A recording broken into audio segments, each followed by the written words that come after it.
며칠 전이었습니다. 제가 전혀 알지 못하는 익명의 한 동포에게 전화가 걸려왔습니다. 2주 전 아마 방송 설교를 보고 전화하셨던 것 같은데 2주 전 설교했던 식사기도 또 그 식사기도의 설교 안에서 언급했던 지성소의 의미가 매우 궁금해서 물으려고 전화하셨습니다. 5,000명이 훨씬 넘는 군중들이 한꺼번에 먹을 물고기 2마리와 보리빵 5개로 예수님께서는 식사 기도를 하셨습니다. 그 예수님의 식탁은 아버지와 만나는 자리였죠. 그리고 감사의 기도를 적은 양을 가지고 드렸던 자리 식탁이었습니다. 그리고 스스로가 아예 생명의 빵이다 이렇게 말씀하시며 주님과 영원한 동행을 암시해주는 그런 십자가를 암시해주는 부활을 암시해주는 그런 식탁이었습니다. 2주 전 설교 막바지에 제가 그렇게 기원했습니다. 여러분들의 식탁도 지성소 같아지기를 바랬습니다. 지성소는 하나님과 만나는 곳입니다. 이 앞에 있는 강단을 우리는 보통 지성소 개념으로 생각하지만 예수님이 십자가에서 운명하신 순간 휘장이 찢겨졌습니다. 사실 제 개념에서는 여기나 여러분들이 앉아 계신 자리나 똑같은 지성소입니다. 그래서 여하튼 지성소의 의미는 하나님을 만나는 자리입니다. 삶의 기본, 삶의 근간인 식탁에서 하나님 만나는 기도를 드리자는 메시지였죠. 식탁을 중지할 때 우리는 죽게 됩니다. 아무리 매너리즘에 빠져도 숨이 붙어있는 한이 이어지는 게 식탁입니다. 그 식탁, 가장 기본 근간이 되는 어쩌든 끌고 가는, 이어지는 그 식탁에서 주님을 제외하고 주님께 감사하며 주님과 동행하는 거룩한 지성소로 삼자는 메시지였습니다. 그 식탁에서 주님을 초대하고 만나지 못한다면 그걸 확장한다는 건 사실 쉽지 않아 보였기 때문입니다. 그 설교 이후에 여러분들 식탁은 좀 어떻습니까? 여러분들 식탁에서 식사의 기도는 좀 진지해지셨습니까? 그리고 그냥 밥 먹고 끝나는 게 아니라 그 식사와 식탁 앞에 서 있는 여러분들은 어떻게 변화되고 있습니까? 식사 기도는 좀 회복되어 가고 있습니까? 이것이 그날 이제 우리가 함께 나누었던 메시지였습니다. 오병의 기적을 맛봤던 그날 사람들이 어찌했죠? 열광했습니다. 대단했습니다.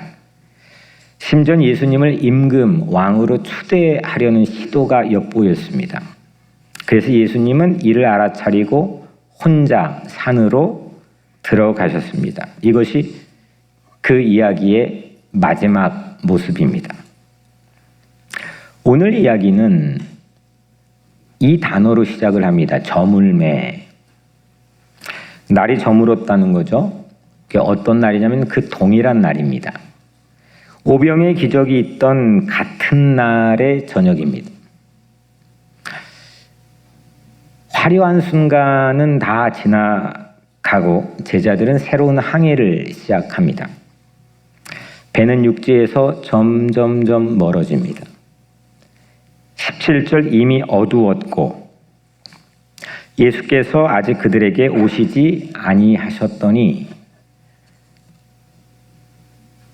여튼 제자들의 선장격인 예수님 없이 항해를 시작했고 더욱이 밤중의 항해였습니다. 그래도 제자들은 아마 그날 바로 몇 시간 전 오후에 엄청난 기적으로 흥분이 채 가시지 않았을 텐데 바로 그때 난데없이 강한 바람이 불어왔고 세찬 물결이 배를 때렸습니다. 하필 뉴욕에서 역대급 토네이도가 휩쓴 날이 12년 전 어제여서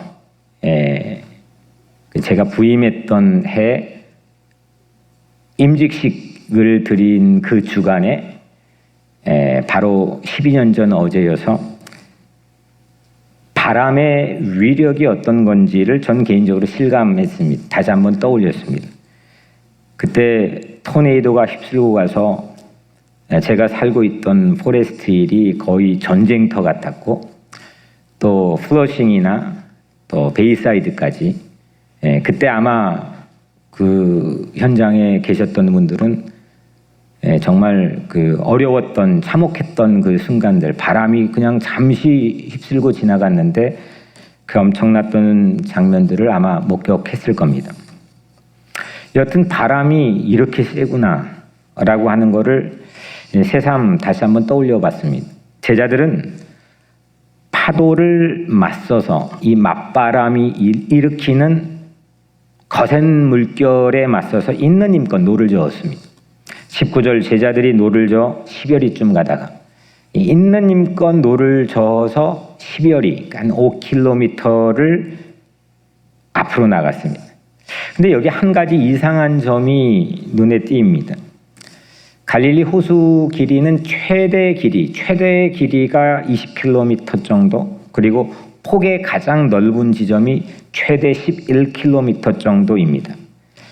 그런데 오병이 이어 기적이 일어난 베세다에서 항해 목적지인 가버나움까지는 길게 잡아봤자 4km를 넘지 않습니다. 그렇게 짧은 거리인데 제자들은 풍랑에 맞서서 노져서 맞바람에 맞서 노를 있는 힘껏 간 거리가 5km입니다. 그러니까 이 갈릴리 호수의 전반적인 폭의 한 절반 정도, 또 아니면 길이의 한 4분의 1 정도를 이미 노를 저었습니다. 그냥 풍랑 만나서 잠시 동안 휘청휘청거리고 어떻게 하지 그런 정도가 아닌 거죠. 이건 배가 풍랑으로 길을 잃은 겁니다. 그 호수의 어디선가 저 북쪽의 헬몬산에서 내려오는 돌풍으로 인해서 아주 가끔씩 갈릴리 호수를 뒤집어 놓는 그 현상으로 그들은 길을 잃었습니다. 마태복음 14장에 노를 저었던 때의 동일한 사건을 마태복음 14장 기록하고 있는데 그 노를 마지막 젓기까지의 시간을 알려주는데 밤 4경, 지금 시각으로는 새벽 한 3, 4시경입니다. 해질 무렵부터 대략 노를 저었다면 한 8시간, 9시간 노를 저었습니다. 1시간이면은 노져서 너끈하게 갈 수 있는 거리를 9시간, 8시간 동안 그들은 노를 저었지만은 길을 잃었습니다. 분명히 그들은 기진맥진했습니다. 그날 이 심리라고 하는 5km라고 하는 이 거리는 단순한 거리라기보다는 어떤 인간의 한계입니다. 심지어 전문인, 그곳에서 태어나 자란 전문인이라 할지라도 방법이 더 없는 속수무책의 순간을 우리에게 보여줍니다. 그게 5km입니다. 우리도 그런 때가 있지 않습니까?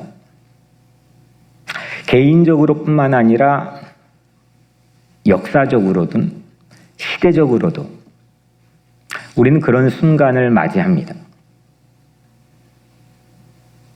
바로 그때 누구도 생각할 수 없는 일, 생각해보지 않는 일이 일어났습니다. 예수님께서 세찬 바람으로 파도가 막 넘실대는 그 물의 위를 걸어서 제자들이 타는 배로 가까이 다가오셨습니다. 제자들도 우리와 별반 다르지 않았습니다. 제자들이 두려웠습니다. 동일한 사건을 기록하고 있는 마태복음 14장에서는 더 난리가 난 광경을 우리에게 보여주는데 제자들이 배 안에서 유령이다, 유령이다, 귀신이다 이렇게 소리 지르고 그 배 안은 아수라장이 되었습니다. 그런데 그때 한 음성이 이렇게 지금 이 시간처럼 조용하고 아주 작게 말해도 다 들리는 상황이 아니라 풍랑이 일고 배 안에 난리가 아수라장이 되고 막 물은 갑판 위로 넘실대고 바로 그때 한 음성이 풍랑이 있는 거친 밤 공기를 뚫고 제자들에게 들려왔습니다. 분명하게 들려왔습니다. 20절 내니 두려워하지 말라. 내니 나다. 두려워하지 말아라. 마태복음 14장에는 이렇게 기록되어 있습니다. 안심하라. 두려워하지 말아라. 이 음성 하나로 인해서 제자들의 감정이 삽시간에 바뀐 걸 오늘 우리에게 보여주는데 내니 두려워하지 말라 하시니 이에 기뻐서 배로 영접하니 방금 전에 어땠습니까? 두려웠습니다. 아수라장이 되었습니다. 그들의 마음이 심히 요동쳤습니다. 그 마음의 감정을 잡기가 쉽지 않았습니다. 보이는 풍랑도 문제지만 내 마음속의 감정의 풍랑이 더 큰 문제였습니다. 그런데 내니 두려워하지 말라. 이 음성으로 인해서 이 제자들의 감정이 삽시간에 바뀝니다. 기뻐서. 두려움이 기쁨으로 바뀌었습니다. 마태는 이 순간, 14장 이 순간, 그러니까 내니 두려워하지 말라 이에 기뻐서 배로 영접하니라는 이 짤막한 순간을 마태는 좀 확장해서 그 안에 에피소드 하나를 추가하죠. 여러분들 잘 아시는 이야기입니다. 예수님 목소리를 그 음성을 들었던 제자 중에 베드로라고 하는 사람은 배에서 어떻게 하죠? 뛰어내립니다. 그리고 물 위를 걸어가려고 시도합니다. 그런데 바람을 봤습니다. 점점 무서워졌습니다.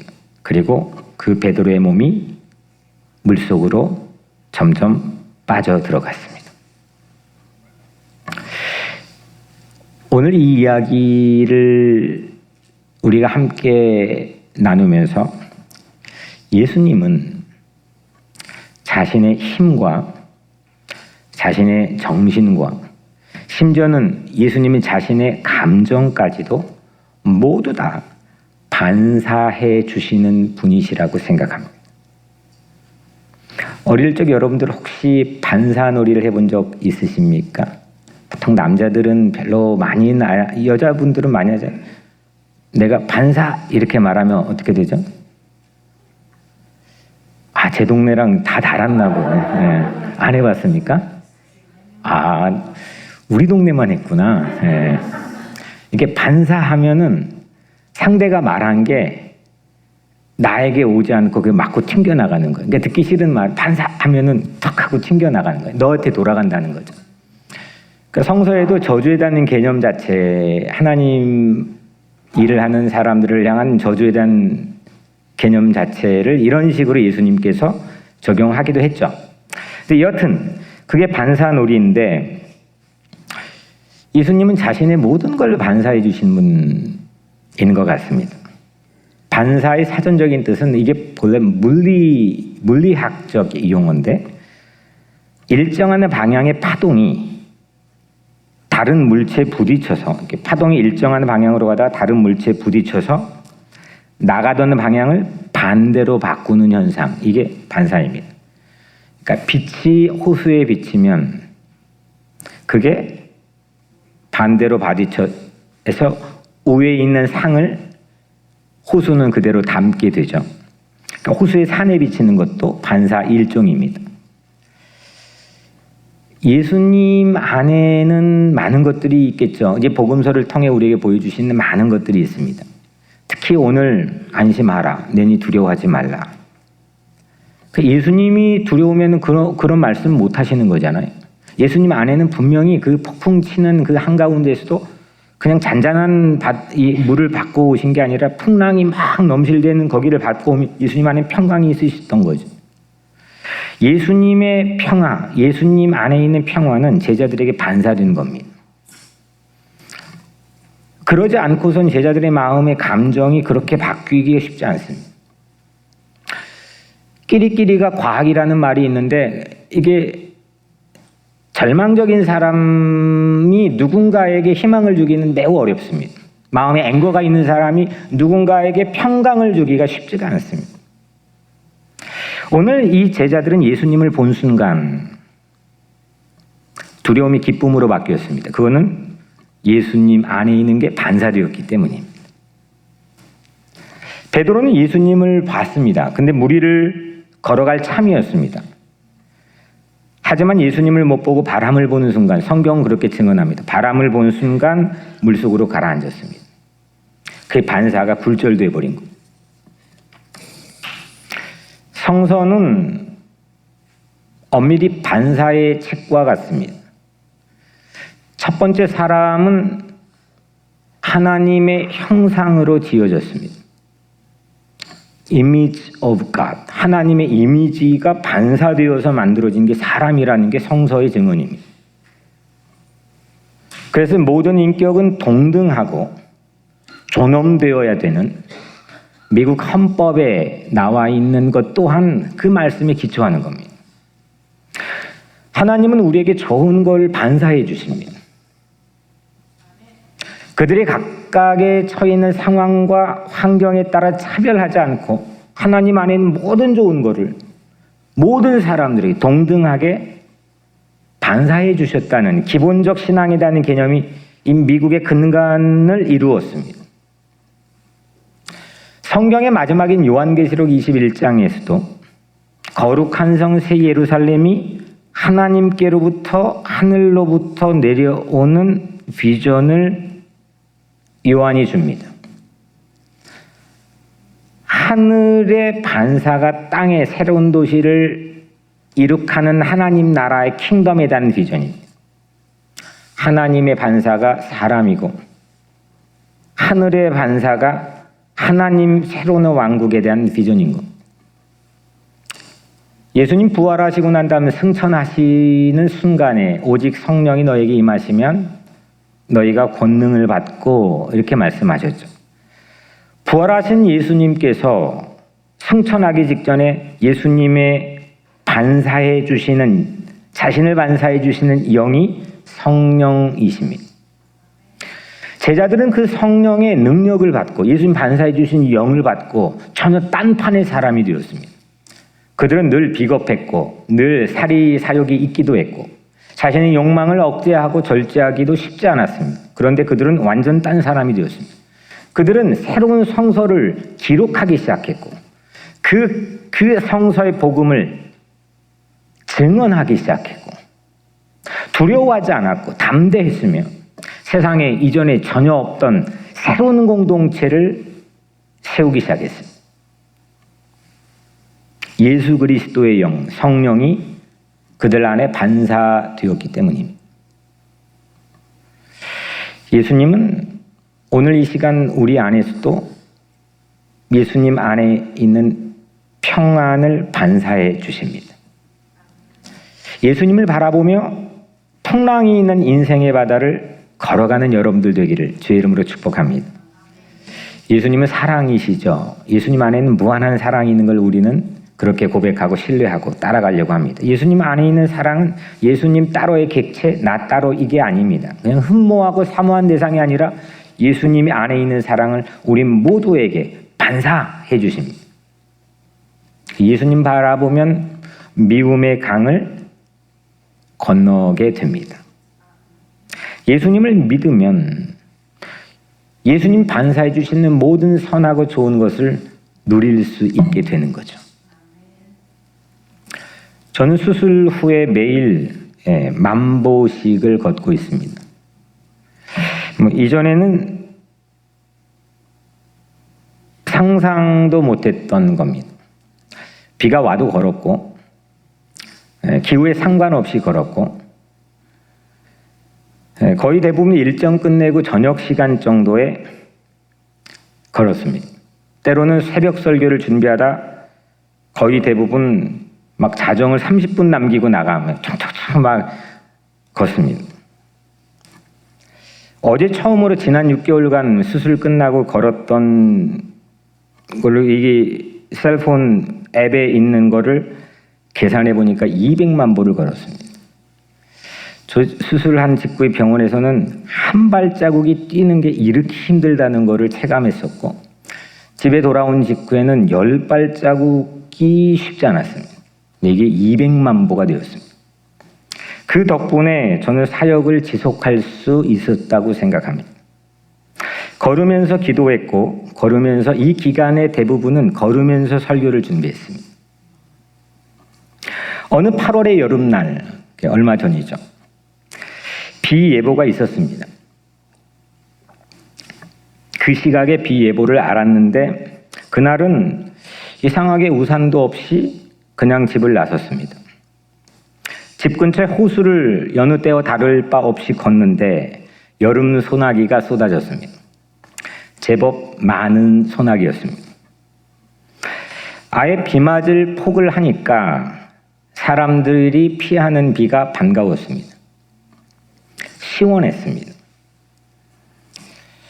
이렇게 옷에 비가 묻으면 이렇게 털어내고 어디 몸을 피하든지 전부 사람들은 다 들어갔는데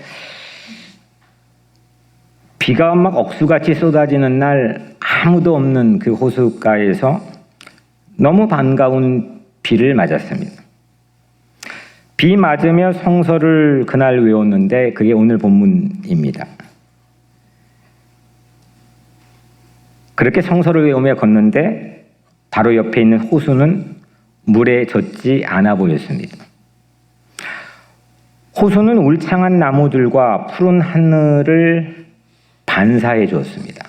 여전히 장관이었습니다.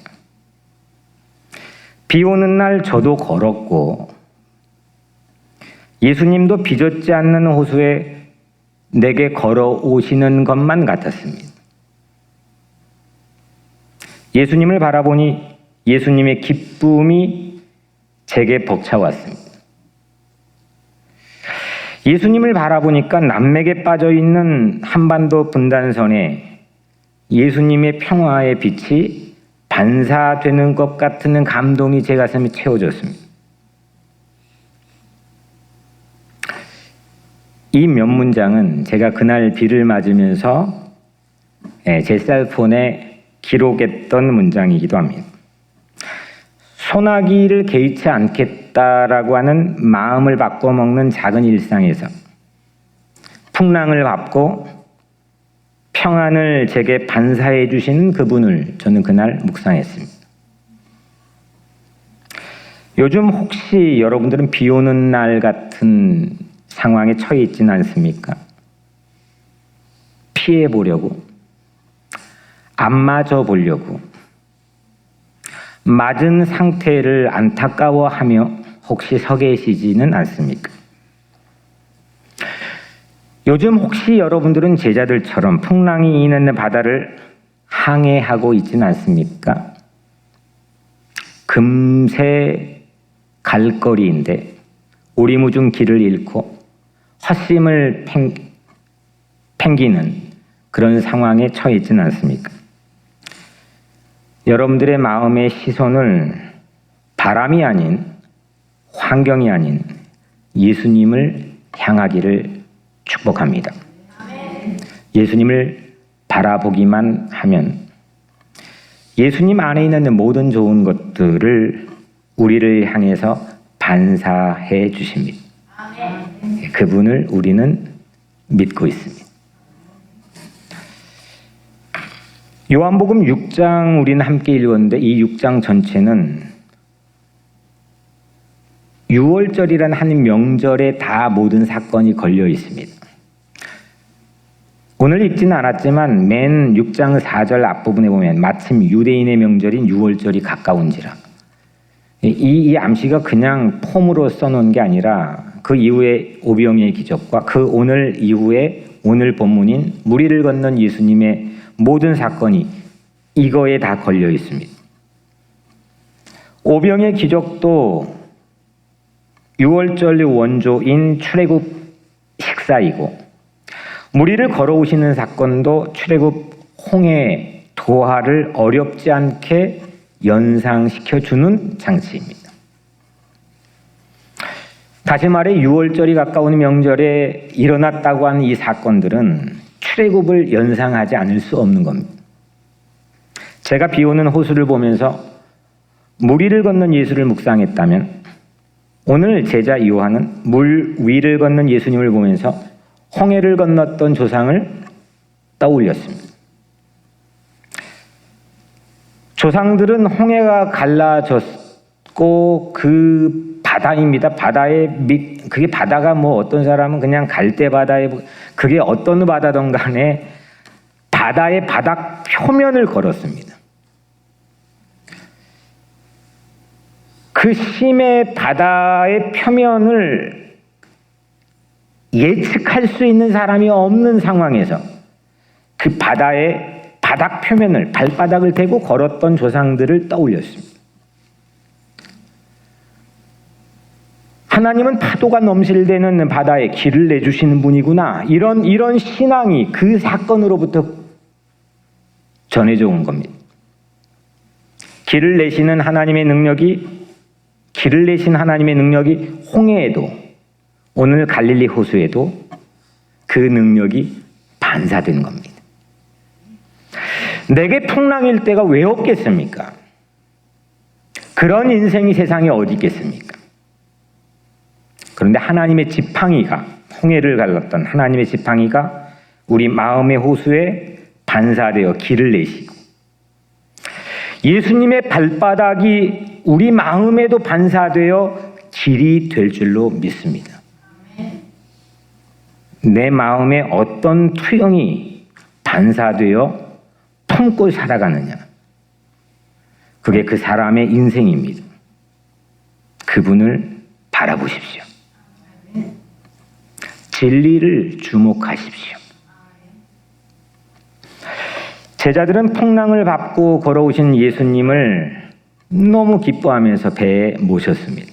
21절, 이에 기뻐서 배로 영접하니 배는 곧 그들이 가려던 땅에 이르렀더라. 제자들은 평안과 기쁨을 반사해 주신 예수님을 아예 그냥 영접했습니다.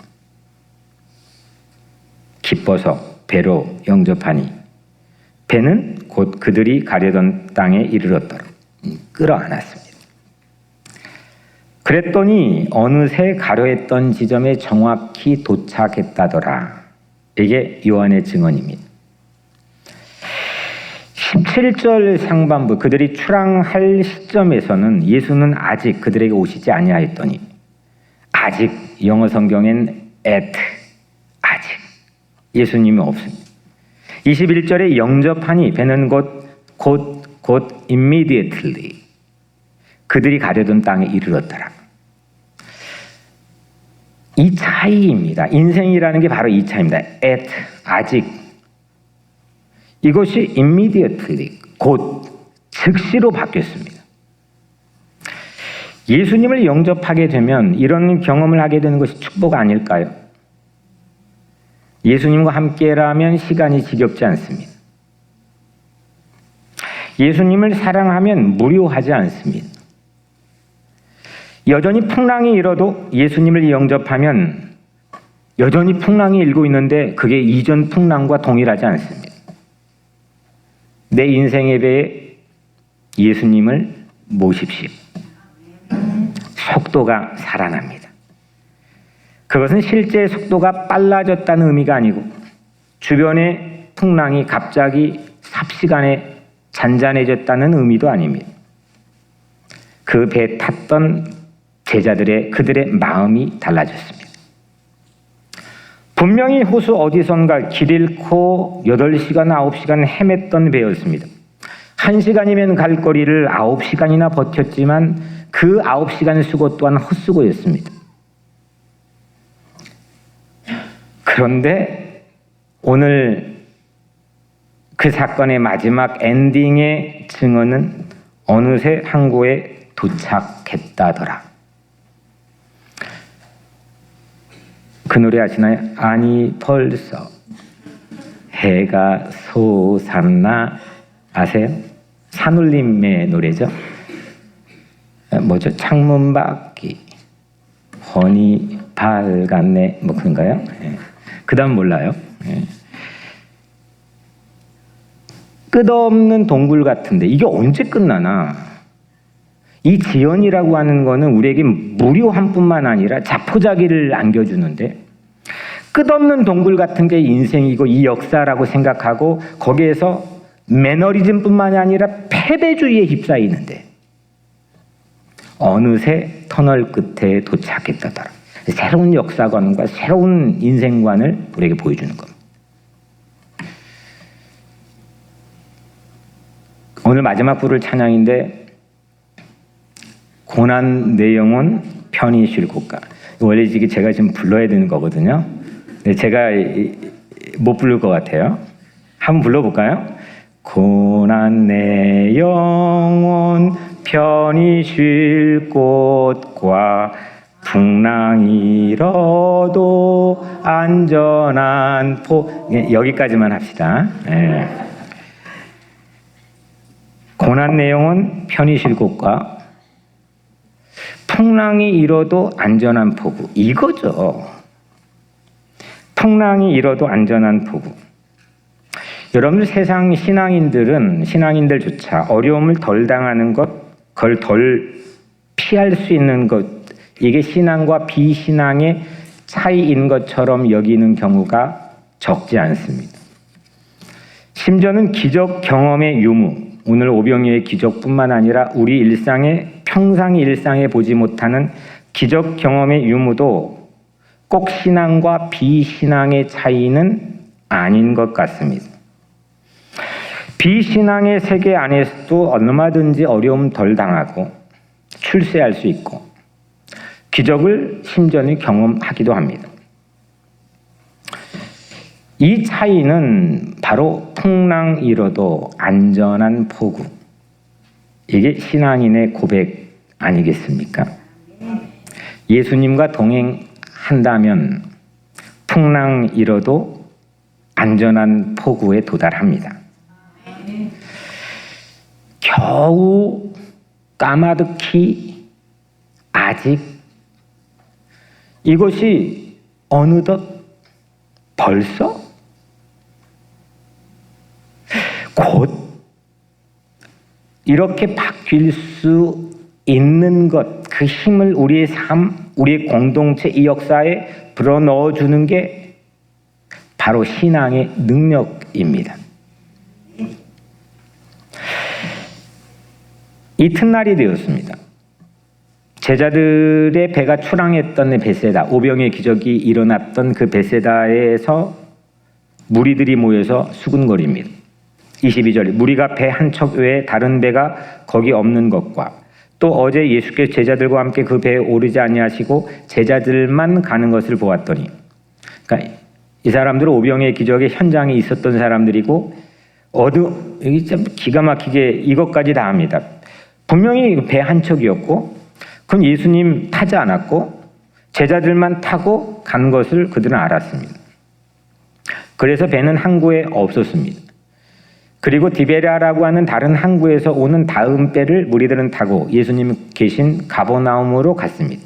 무리가 가서 예수님 만나서 묻습니다. 오늘 마지막 절에 언제 여기 오셨습니까? 언제 여기 오셨나이까? 무리를 걷다가 배에 타다가 그러다가 예수님 아니 벌써 이렇게 오셨습니다. 겨우 해도 우리가 안 될 때가 있습니다. 힘을 다해 맞바람이건 거센 사나우는 물결이 내 인생을 치던 뚫고 안간힘을 다해 살아보지만 그래도 잘 안 될 때가 있습니다. 어떻게 해도 그 목적지에 도착할 확신이 내 마음속에 서지 않을 때도 있습니다. 안개처럼 뿌옇게 그 목적지가 오리무중으로 보일 때도 있습니다. 그러나 예수님이 반사해 주시는 평안으로 예수님이 반사해 주시는 힘과 능력으로 예수님을 영접하는 믿음으로 우리도 벌써 도착할 수 있게 되기를 축복합니다. 예수님을 끌어안으십시오. 예수님 반사라고 하는 것, 예수님이 선한 것으로 결국 우리 기도하는 것, 그것도 예수님과 내가 어느 일정 거리를 유지하는데 그걸 들리게 내가 기도해야 되고, 뭐 그런 거 아닙니까? 오늘 예배도 마찬가지로 그 어떤 일정한 거리가 있는 거 아닙니까? 근데 예수님은 거기에 대해서 묵묵부답으로 침묵하지 않으시고 우리에게 좋은 걸로 반사해 주신다는 기본적 컨셉을 우리 신앙은 가지고 있죠. 근데 오늘 마지막에는 아예 기가 막힌 모습인데 이걸 그냥 끌어안았습니다. 영접했습니다. 그분이 그냥 자기들 배 안에 함께 탔습니다. 모셨습니다. 그가 내 안에, 내가 그 안에 하나가 되었습니다. 그랬더니 어느새 겨우도 안간힘을 써도 안 됐는데 어느새 벌써 이런 힘이 저는 우리 교회 공동체 안에, 그리고 여러분들의 가정과 여러분들의 인생의 메커니즘 안에 깊숙이 오늘 반사되기를 주의 이름으로 간절히 축원합니다. 매너리즘은 시간이 잘 안 가지만 기쁨이 내게 반사되면, 기쁨이 내게 채워지면 그때부터 시간은 가는 줄 모릅니다. 그 일을 분석하고 내 손에 익숙하게 하는, 아무리 그렇게 해도 어느 순간 되면 권태기가 오고 매너리즘이 옵니다. 무슨 일이든 어떠한 감정이든. 근데 예수님께서 나에게 탁 하고 반사해 주시는 그 빛을 받으면 평화의 빛이든 사랑의 빛이든 소망의 빛이든, 그러면 그때부터 시간은 가는 줄 모릅니다.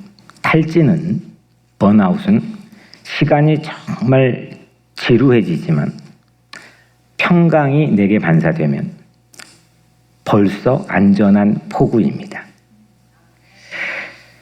우리 본당의 십자가는 매우 독특합니다. 2014년도 리노베이션 하면서 디자인한 건데, 이건 그때 제가 몇 번 말씀드렸던 빛의 십자가입니다.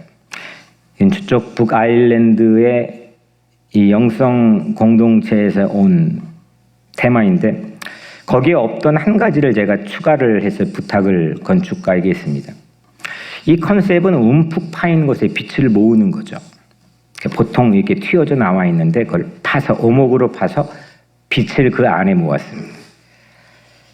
애초 이 디자인에서의 백미는 반사입니다. 빛들을 모아서 여러분들 지금 보시는 것처럼 천장에 성서를 뜻하는 튀어나오는 부분이 있고, 그 성서와 십자가의 끝이 만난 지점에 빛이, 리플렉션이 일어나고 있습니다. 지금은 8년 정도 되니까 약해지긴 했지만 십자가의 빛의 반사는 여전합니다. 저는 이 십자가 빛이 성서를 타고 온 성도들에게 비추어지기를 소망하면서 이 디자인을 부탁했습니다. 십자가는 생명을 반사합니다. 자신이 죽음을 껴안고서라도 우리에게 사랑의 빛을 반사하는 게 십자가입니다.